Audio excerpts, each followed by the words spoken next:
following program is rated G. It is suitable for all audiences.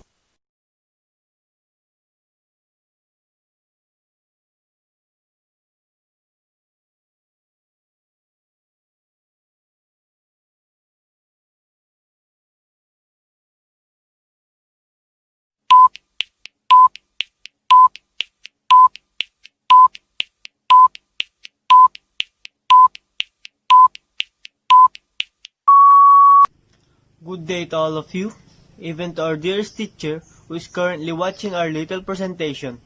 Today, you will be able to see the procedures we have prepared for our project that you will also discover soon. There are also benefits that can help us to address and provide affiliate solution regarding the current problems in our society.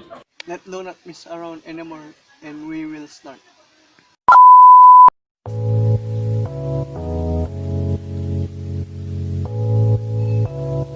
Before anything else, let's first discuss what is a desk lamp is.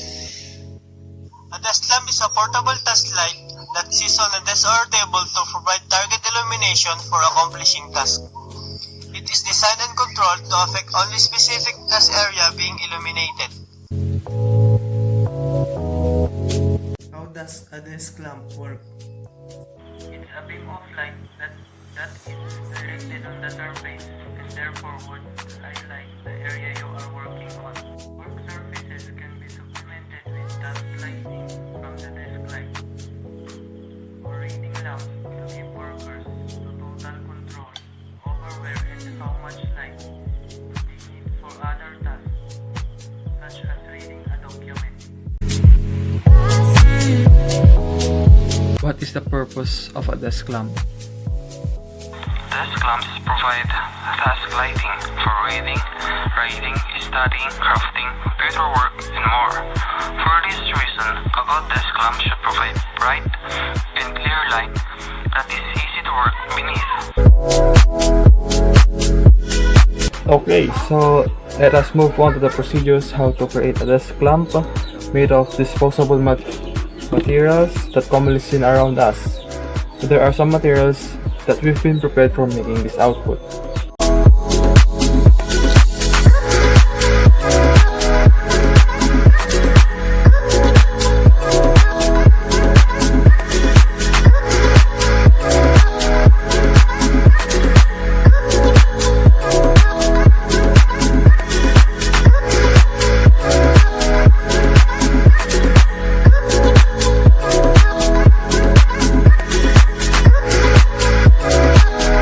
Once the required materials and tools have been completed, we can now proceed in making a desk lamp.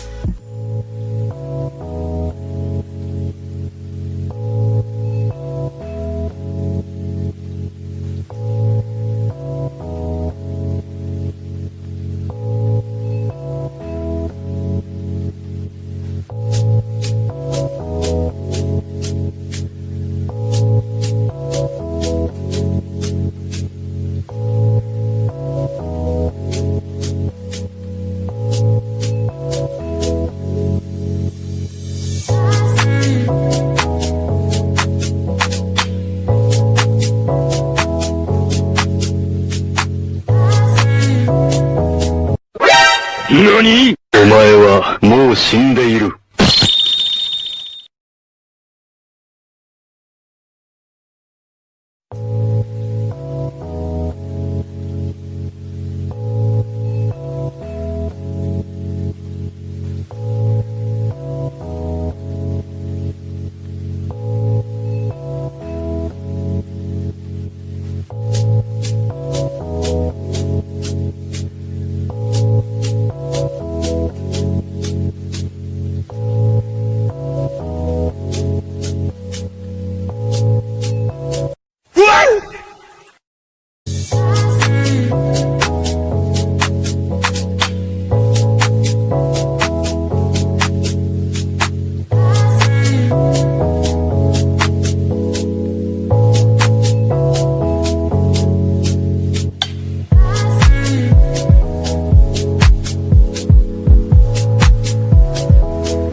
making the disposable desk lamp. Here are the benefits and some of them are: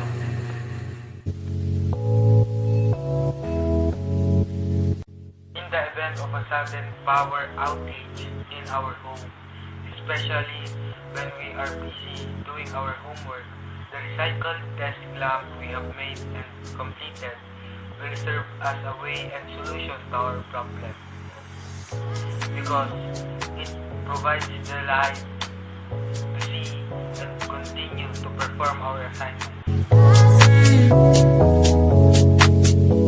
If we have missed something that we can still do or find even in the midst of power outage, it can also be dismantled and used to find our missing equipment or materials that are very important to us.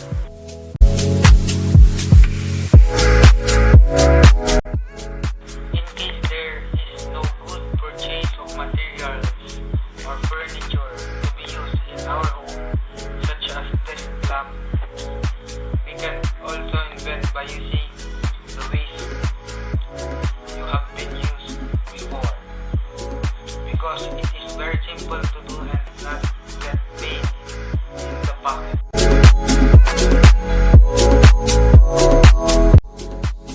By using this type of disposable desk lamp, it helps to reduce consumption and charge electricity, because it only uses 2 batteries that operate.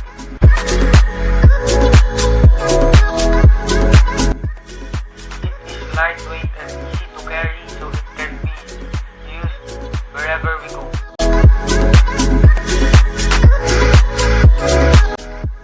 By using the ways we used earlier, such as plastic bottles, we also keep our environment clean and dry. And those are the benefits of our completed project for today. And may it give you more knowledge or ideas that will answer your problems in life. That's the end of our presentation for today. By the way, I'm Emmanuel T. SESE Jr. as presenter. I am RHYEANE BAGTAS as a videographer. I'm CEEJAY CADIZ as a secretary. I'm EDGARDO A. BOADO Jr. as video editor. And I'm RHYEANE as leader of Group 1D. Thanks for watching, and we see you in very soon. Goodbye!